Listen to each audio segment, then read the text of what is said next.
President Cyril Ramaphosa has signed off on the release of the Special Investigating Unit's report into the multi-million rand Digital Vibes contract. Now, the National Department of Health awarded the NHI media campaign and the subsequent COVID-19 communications contract to a company called Digital Vibes. Now, in July, the President received the report from the SIU, which was then sent to third parties. They were meant to review the report before it was made public. Now, the awarding of the tender involved millions of rand paid to associates of the then Health Minister, Dr. Zweli Mkhize, who later stepped down over the scandal. Now, the report can be found on the Presidency's website, but let's get reaction now on this Digital Vibes report. We're joined by COPE's spokesperson, Mr. Bloem. Mr. Bloem, thank you very much for your time. I want to go straight to part of this report, in essence, the findings and why the SIU says it is of the view that this contract did not make sense, and they speak about a cabinet memorandum of June 2019, of which the then Minister, Zweli Mkhize, was part of this particular meeting. And it indicates that GCIS, a decision was taken that government communications would be the ones that are responsible for the rollout of communication when it comes to NHI. If we just focus the attention on that, it then says, in fact, it can be argued that the minister deliberately ignored a cabinet decision which he formed part of in this regard. We're still talking about the NHI contract here, Mr. Bloem. When you hear this, what comes to mind about the conduct of the then minister? Good morning, Tolly, and good morning to the viewers. We are saying that the release of this report is long overdue. But to come to your question, this is pure criminality. This has nothing to do with anything. These people must be charged. They must go to jail. This is immoral. We have never seen that people can be so cruel in taking money from health. It is supposed to service the people of this country. We are faced with a dangerous enemy called COVID-19. But here is a minister, here are people that call themselves comrades, who is stealing taxpayers' money. It is totally unacceptable. And we want not only a talk show, we want action. We want these people to be criminally charged. They can't go away and sit with this thing. We will keep them accountable.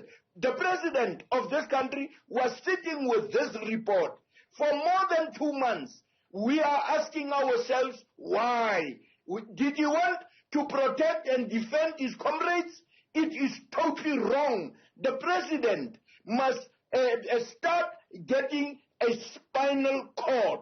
He is spineless. He can't take decisions. And now we are sitting with this type of thing. He even dilly-dallied in firing Zweli Mkhize. When the report was already out, when the signs were there that there was fraud and corruption in this whole thing. Yeah. Now, we don't understand why President Ramaphosa can't take action whenever there is something. Yeah. It is totally unacceptable. Mr. Bloem, I'm going to come to the president and how he has handled this matter in a moment.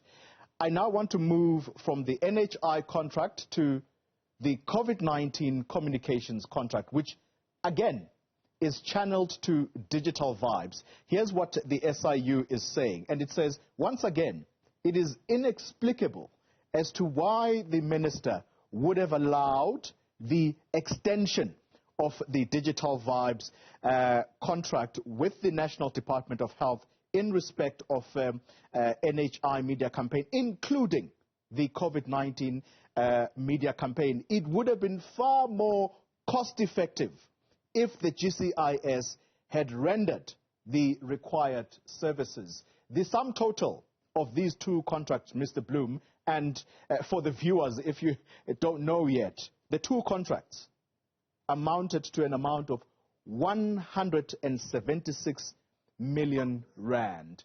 Why would the Minister of Health allow for this contract of COVID-19 now to be extended to Digital Vibes when in actual fact this company should not have had this contract to begin with? Does that again indicate suspicion of a criminal nature, particularly given that there is a clear association between the people who ran Digital Vibes and the minister himself? Only you see, the country is faced now with a problem of explaining. There are people who is against vaccination. There are others who is saying, no, the vaccination is doing this and that and that. This company, there is no communication. We in COPE were saying that there must be clear a campaign that explain to people, those who are reluctant and hesitant to take the vaccine, must be explained properly. Now, it is supposed to be, this money, this 176 million rand, we're supposed to do that. The money was stolen. This is pure criminality. I repeat, Koli, these people must go to jail. These people must go and wear orange uniform. There is GCIS. Why is GCIS there when you outsource communication to another company, a fraudulent company for that matter? The SIU report is very clear. Mr. Bloem, can I ask you to just stay on for a minute or so? We need to take a break. When we return, we're going to discuss the president and his handling of this particular matter. Stay with us.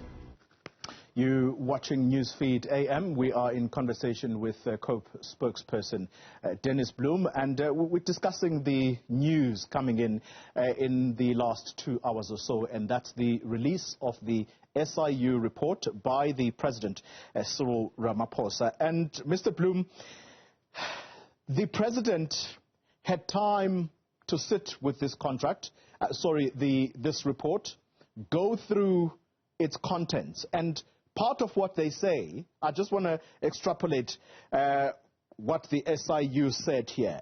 It talks about a DDG who was with the National Department of Health at the time, a Miss Matsoso, who testified to the SIU that she, during the period that she was employed with the department and during this period of handing this contract of COVID-19, rather NHI, to Digital Vibes, she says she received repeated WhatsApp messages from the minister, that's the then Minister Misuse, to resolve the contractual issues of the NHI media campaign. If you don't see that as pressure, I don't know. You will make sense of that for me. But here's my question to you, sir.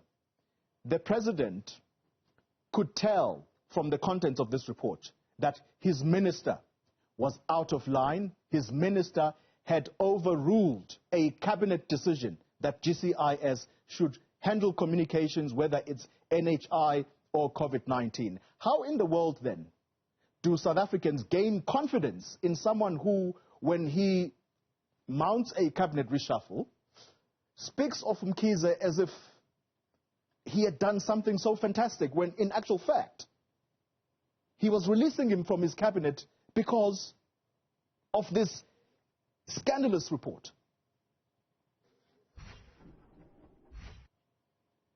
Is it a question, Tony? It's a question to you, Mr. Bloem, to say, Thanks. Why does the President pretend as though Minister Misuse walked away an angel here?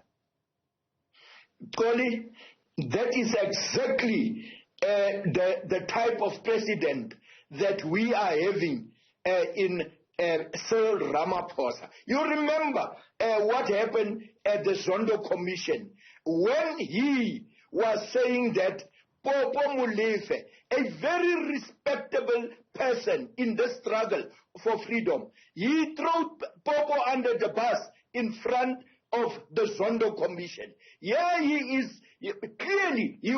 tried to defend and protect his comrade, Zweli Mkhize. You remember what Judge Zondo and the evidence leader was asking the president there at the Zondo Commission. When are you are sitting with the Commissioner for Correctional Services, Fraser, when are you going to take action? What was his response? I'm waiting for the report of the Zondo Commission. He can't take any decision. That is what President Ramaphosa is doing. He will put up commissions and investigations, and when those reports come, he will sit on it. He is spineless. I can tell you, he don't have a spinal cord. He don't want to take action against anybody. I don't know why people of this country are saying this is our president. He is spineless. Dennis Bloem, we're going to have to leave it there. Thank you very much for your time. That's the Congress of the People's Party spokesperson.